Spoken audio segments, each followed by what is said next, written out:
Hey there, friends, and welcome back to another 3-Minute Thoughts. My name is Derek, and in the next 3 minutes, we're going to take a look at Hebrews chapters 11 through 13.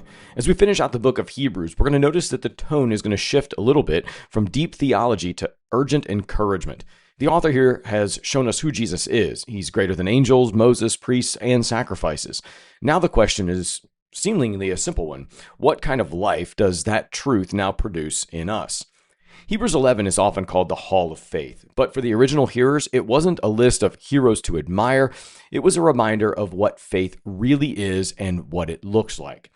Faith is trusting God when the promise hasn't arrived yet. Abraham lived as a stranger. Moses chose suffering over comfort. Others endured loss, rejection, and even death without seeing the fulfillment. Yet they trusted that God was faithful. For Jewish Christians, they were tempted to walk away from Christ to avoid persecution. This chapter says, you're not the first to live by faith without immediate reward. In the greater salvation story, Hebrews 11 reminds us that God has always saved people the same way, through faith that clings to his promises. Chapter 12 is all about fixing our eyes on Jesus. Jesus is the founder and perfecter of our faith. He endured the cross, despised its shame, and now reigns in glory. The suffering of believers is not meaningless. It is discipline, shaping us into God's holy people. For the original audience, this would have reframed their hardship. Their suffering was not proof that God had abandoned them. It was evidence that they belonged to him. For you and me today, Hebrews 12 actually challenges a comfort-driven faith. Following Jesus means endurance, but it also leads to an unshakable sense of hope. The letter ends in a very practical way in chapter 13.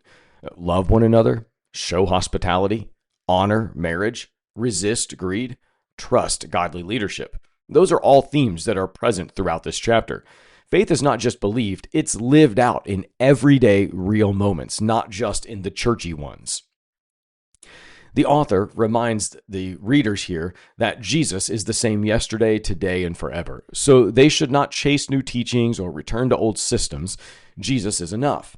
The final image is pretty powerful. Jesus suffered outside the city gate.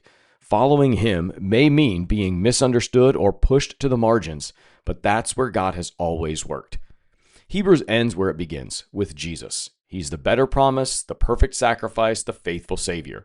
Faith means holding on to him even when the road is hard and the reward feels distant. And the promise still stands. We are receiving a kingdom that cannot be shaken. So endure. Fix your eyes on Jesus and keep walking forward in faith. Be well, friends.